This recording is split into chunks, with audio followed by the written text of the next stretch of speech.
Anong ginagawa ni Jackie? Nag-i-steam kasi may tea ceremony sila. Ito. Hindi ko alam kung ano mas maganda yung plancha talaga na ano na kinasanayan or ito, mga ganito-ganito. Pero kasi mas madali rin siya, nakahanger lang. Ganyan, oh. Kasi may tea ceremony sila, dapat traditional Japanese ang susuot nila na damit.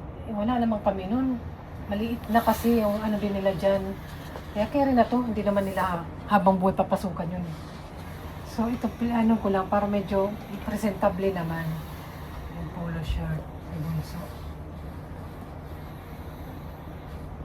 Dapat meron na lang akong barong. Dapat bumibili pala akong barong pag umuwi kami. Para pag sabihin traditional talaga yung papasuot ko sa kanila. Pero Pilipiniana, barong, ganon. Dapat sa graduation ni ate. Gagraduate na pala si ate sa elementary. Ano kaya isusuot niya sa graduation? Yung uniform na siguro nila para sa junior high school or kailangan pa bumili? Ano kaya, no? Kailangan pa bang bumili or yung school uniform na yung papasuot ko kay ate yung sa graduation niya this elementary next year. Dapat pala may Pilipiniana kami para yung pasuot ko para maiba naman. Huwag na masyadong gusot para hindi masyadong gusot lang. Okay na naman, di ba? Kasi naman sa gusot na gusot. Hindi talaga ako magaling magplancha. Yung uniform ko before para hindi ko pinaplancha na lang. Pinapagpag ko lang. Tapusin ko lang ito. Prepare lang ako. Mamaya pa naman, mga 1:30 pa lang. Alas 3 pa yun. Buti bag pala to. Baka masunan. Okay naman, di ba? Medyo may straight naman. Mamaya siguro yung straight siya. Medyo basa siya kasi may steam nga. May tubig. Oh, ganun. Medyo basa siya kasi na-steam siya, nalalagyan tubig. Tapos siguro pag matuyo, maano na siya. Straight na siya. Straight. Try ko kaya sa buhok ko. Parang may straight din yung buhok ko. Medyo basa siya dahil sa steam. Ubusin ko lang yung tubig. Natatanggal siya eh. Tapos nare-refill. Okay. Ubusin ko lang to. Hi! Ito pagora na kami and maraming ice yung mga ano nila. Kasi mainit sa labas.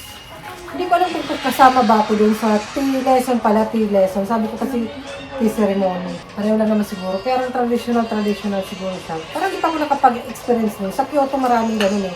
Mga tourist spot. Tea ceremony, tea lesson pala ata. Ano kanila. So, hatid ko lang siguro sila para makabili na ako ng rice. Wala na kaming bigas. Ayan. Wala na nga ni. Kaya may binibilan lang ako ng bigas. Hindi talaga dun sa supermarket something. Bilhan siya ng bigas talaga. So ako naman, dala akong boshi, tubig. Try ko naman. Patinigyan ko. Yun lang ba? Ay, ito pala, yung socks nila, hindi ko na lang ito dadalhin. Yung parang, ano ba tawag dito? Tabi ba? Yung Japanese socks, traditional socks.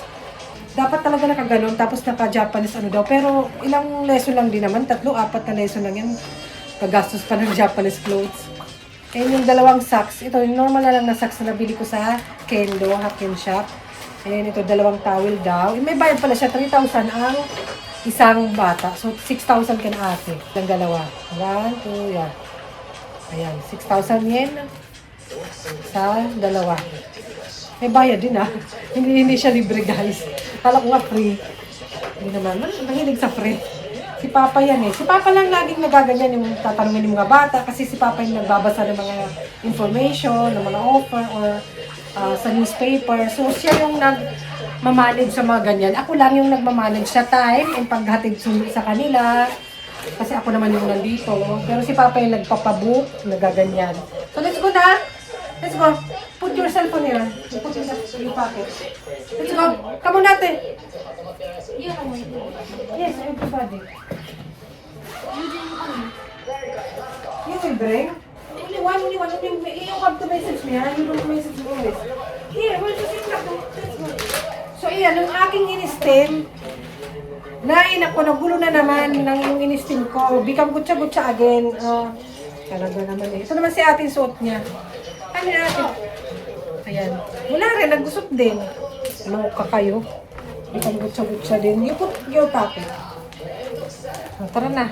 That TV. Ikaw. Kama ba kayo? Hindi namin i-off yung aircon kasi nga mag-ano naman effort naman mamaya para magpalamig. Magsasandals na ako. Ikaw pag shoes ate ha. Okay, let's go. Shoes ate ha. Okay, let's go. This one, your water. Let's go. Put now. Put now. Why put that one? Pero lumama na dami ng arte. Your socks and money is here. After ko, I will bring up. Because I go there. I will park your bicycle. Only one. Let's go na nga, nagugulo. You go. Wear your shoes. Wear your shoes. Yan na nga, hindi na ako pumasok, silang dalawa lang, iniwan ko na sila. Hindi to pawis, guys. Biglang, yung ulan, 70%. Parang 5 p.m. pa naman yun, nakalagay sa app. Bakit 4 pa lang? Yan, doon na sila. Ang liit lang ng kwarto ng Japanese nila. Basa talaga. Tingnan mo, halata ba? Bigla lang talaga, bumungos. Pero 5 pa eh. Bibili pa naman ako ng bigas. Buti na wala pa akong bigas na bitbit. Mamaya na. Titila din naman eh. Nagubad sa harap nyo. Aray. Matibay pala ito. Nandito wala pa naman akong plastic. Kasi may mga time, pag alam kong ganyan na ambon o ulan, nadala ko na ang plastic. Nagdiretso na lang ako kasi malapit na talaga. Wala pa naman. So, ibig sabihin, matibay itong bag na to. Hindi naman lang nabasa yung cellphone ko. Pero, masisira yung leather. Yung brand niya. Hindi ko lang kung kita. Maliit lang. Gusto ko rin to kasi lang wallet, cellphone. Importante ba? Kasi may lagi naman akong dalang isang bag pa. Ito basa din, halata. Isang bag pa. Lagi ako may dala. Nandyan lahat yung mga pamaypay and everything. So, may aircon pa naman. Baka magkalagnat ako nito o magkasakit.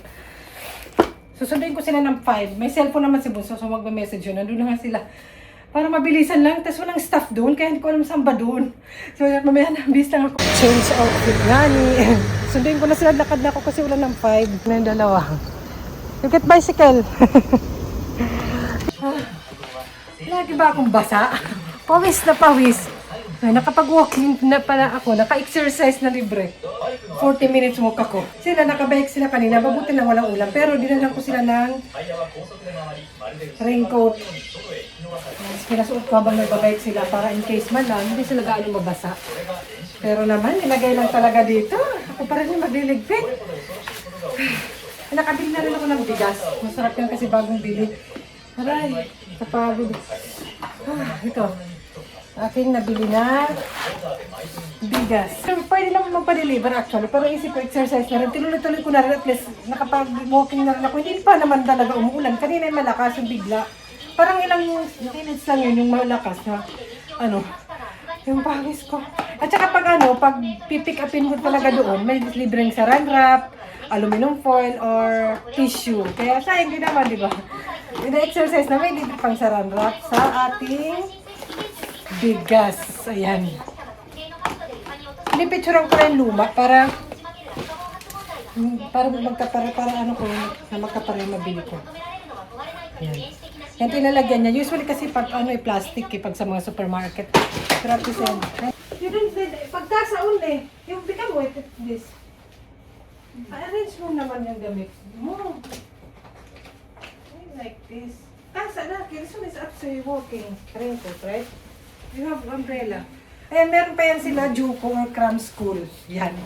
Silang dalawa. Kaya busy rin sila kahit wala pasok at bakasyon. Busy ang mga bata. You need water? Yeah. It's good. You have ice pa. Your water, right, babe? Your water, where did you put? Where did you put your water? You have, right? You bring in... Oh, didn't you? Pag wala talaga, kaya kailangan dito ako kasi nakakalimutan nga ni po. Okay. Bye-bye ate. Pag, umbrella only ha? Kunin ako sa ka. Oh. Bye. Umbrella, alas 6. Yung kanilang class, mag-alas 6 na. So busy pa rin po sila kahit summer vacation. May mga klase, may mga ganyan na class. Ay, nagubad, sarap nyo. Nakasando naman sis. Nakasando yan, si Jackie. Bye! Take care! Awis ka. Ayan. Sakto lang yung pagdating nila, dinner time. 7 talaga yung exacto na dinner time namin. Tsaka kaya 6 ako nagtasaing. And, nasaing na ako para sakto. Gutom yan for sure sila pagka uwi ng bahay. Ligpit-ligpit, ng mga kinalat. Sana itong mga Disney princess sa akin. Hindi pa rin kaya talaga nila kayang i-handle yung time na ganyan. Ay, alam naman na nila, naalis sila. Alam nila na may ano sila ngayon. Cram school or Juku. At tapos, ang ano lang is, minsan yan, yung tubig, hindi magdadala ng tubig. Eh, okay lang kung winter, summer, kailangan nila uminom ng tubig. And 1 hour sila doon mag-i-study. Wala man lang silang inumin, di ba? Ito, mag-worry ka. Tapos umuulan, ito naman sa buso, mag-raincoat na. Delikado din mag-bike nang umuulan, madulas. Siyempre, tsaka siyempre sa disgrasya, di ba? Sakyan. Okay pa sana.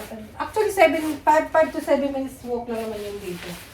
Ito, nabili ko to sa recycle shop, turing ko to. Maganda siya kasi parang poncho lang siya. Hindi ko alam kung magkano nabili ko dito. 300 yen siguro, 500 yen. Kasi si ate, gusto niya, kailangan niya na yung malaki. Pang emergency. Kasi pag nag-school trip din sila, kailangan din ng raincoat.